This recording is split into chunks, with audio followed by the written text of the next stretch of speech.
untuk membicarakan dukungan kepada calon, saya pastikan tidak akan ada. Kenapa? Karena tidak boleh. Secara normatif di dalam aturan ADRT dan lain-lain itu tidak boleh.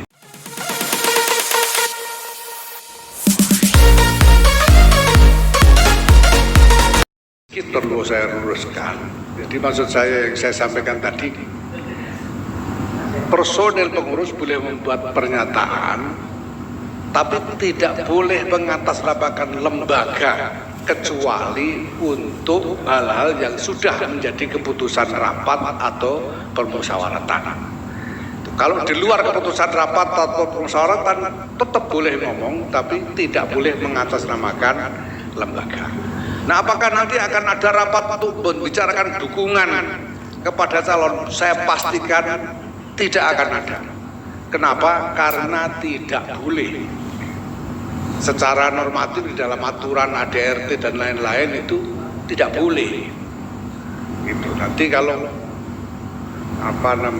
kalau kami lakukan, ya itu namanya mengkhianati amanat.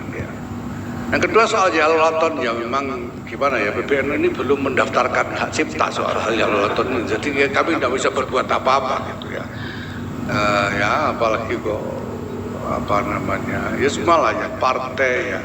Ya saya kira untuk imbangnya ya saya mohon nanti partai-partai yang lain menyanyikan jalalaton juga gitu saja saya kira. Terima kasih. Terakhir satu ya. Terima kasih. Saya Hilmi dari Jawa Pos.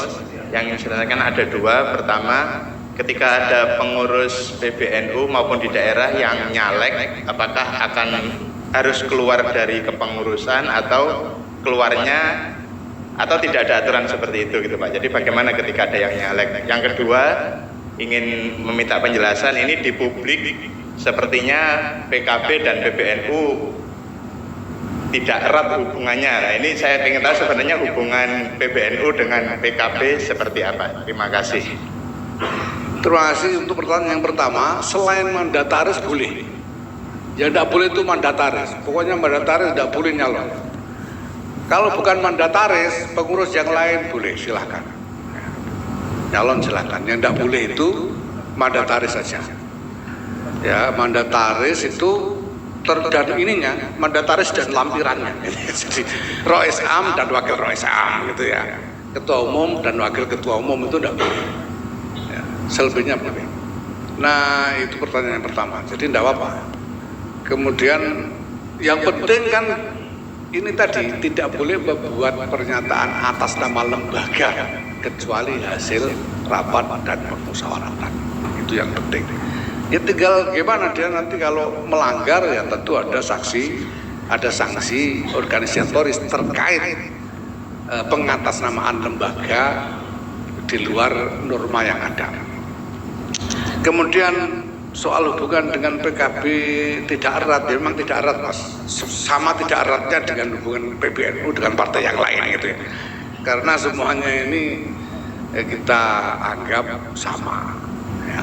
Lah PKB kan dulu yang membentuk PBNU. Iya, kenapa dulu PBNU membentuk PKB? Karena sejumlah warga, yang jumlahnya cukup banyak, tokoh-tokohnya minta PBNU membuatkan partai.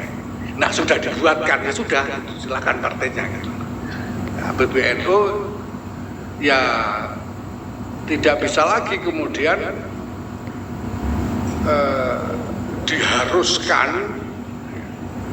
diharuskan untuk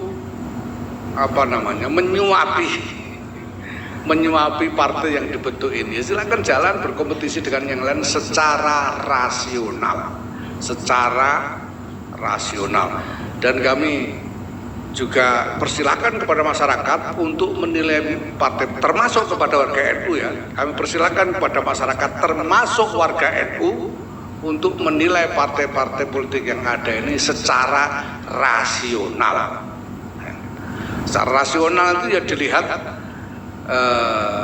kredibilitasnya, dilihat prestasinya, track recordnya dan seterusnya. Ya.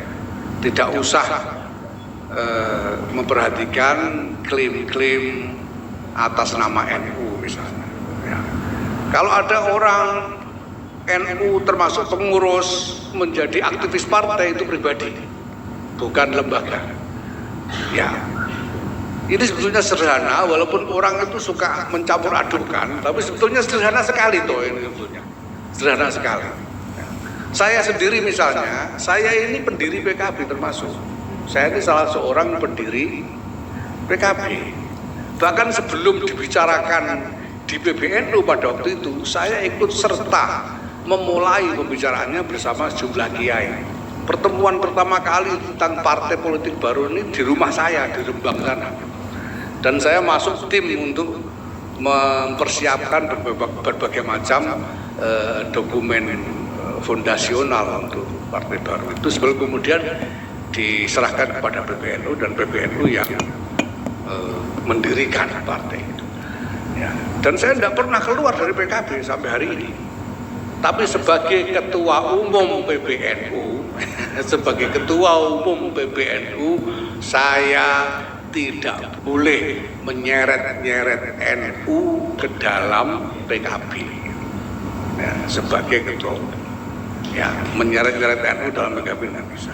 Sebagaimana halnya saya tidak boleh menyeret-nyeret NU ke dalam partai yang lain, menyeret-nyeret NU untuk mendukung calon ini atau calon itu, karena tidak diperbolehkan oleh norma organisasi. Jelas ya? Saya kira cukup. Cukup teman-teman. Oh maaf, ini ada koreksi sedikit saya, baru tahu saya malah. Jadi ternyata lagu Yalal Waton itu ya sudah diterbitkan hak ciptanya atas nama Hajah Mahfudah Ali Ubed dan Hajah Hizbiyah Rohim dan kawan-kawan. Ini Nyai Mahfudah ini putra dari Kiai Abdul Wahab Hasbullah, putri dari Kiai Abdul Wahab Hasbullah, dan Kiai Abdul Wahab inilah sebetulnya pencipta dari lagu Yalal Waton. Ya, maka selanjutnya saya kira ditanyakan saja kepada Kiai Mahfudah ini boleh apa enggak. Kalau selama ini sih PBNU menyanyikan enggak pernah digugat sama beliau gitu. Tapi kalau yang lain ya saya kira pemegang hak ciptanya Nyai Mahfudah Ali Ubed. Satu lagi. Terakhir. Iya Pak, Assalamualaikum Pak Kiai, saya Fadil dari Detikom. Saya punya dua pertanyaan Pak. Yang pertama itu pernyataan soal Pak Menak yang bilang amin itu bid'ah. Itu yang pertama Pak. Kemudian yang kedua, apakah kata amin ini menurut PBNU bisa dipakai di dunia politik gitu, maksudnya dipolitisasi gitu Pak. Nah, menyikapi dua hal itu mungkin Pak dari PBNU. Terima kasih Pak. Ya, untuk yang pertanyaan kedua dulu saya jawab ya. Itu saya kira yang harus menjawab ini Amin Said Hussein ini, sama-sama Amin. Ya. Amin, Imun, Umun, Imon itu ya terserah saja sebetulnya ya. Kita mau ngomong apa gitu. Kalau soal pernyataan menang saya tidak tahu pernyataannya lengkapnya seperti apa, konteksnya apa, tidak tahu saya. Dia juga bukan pengurus PBNU dan saya bukan juru bicaranya. Jadi silakan tanyakan langsung kepada yang bersangkutan ya. Itu saya kira. Dikit doang Gus, tadi penegasan aja, dikit aja Gus. Tadi kan Gus Yahya ngomong kalau misalnya Rais Am dan Wakil Rais Am itu mandatori ya. Jadi tidak boleh punya kepengurusan partai politik lain. Tapi kalau jadi ketua umum MUI boleh tadi ya, Gus. Gini, sebentar. Kalau ketua umum MUI itu kan periode malah justru Rais Am sendiri yang merangkap jabatan dengan ketua umum MUI. Cuma kali ini Rais Am Kiai Miftahul Akhyar yang sebetulnya sudah sempat terpilih sebagai ketua umum MUI kemudian mengundurkan diri karena ingin fokus melaksanakan tanggung jawab beliau sebagai Rais Am PBNU itu saja. Dan sedikit koreksi yang jadi gini anunya itu apa namanya formulasinya itu. Mandataris dan wakil mandataris itu tidak boleh merangkap jabatan dengan pengurus partai politik di tingkatan manapun sebagai apapun. Itu tidak boleh, sama sekali tidak boleh. Jadi dengan partai politik. Nah, MUI kan bukan partai politik, jadi tidak kami persoalkan. Cukup ya. Terima kasih teman-teman kehadirannya. Bagi teman-teman yang ingin mendapat rilis yang dibacakan tadi, pernyataan sikap, mohon mencatatkan nomor handphone di belakang ke Kang Jajang, itu nanti kami kirim. Untuk ID card juga bisa diambil di belakang, ID card Konbes dan Munas. Terima kasih. Assalamualaikum warahmatullahi wabarakatuh.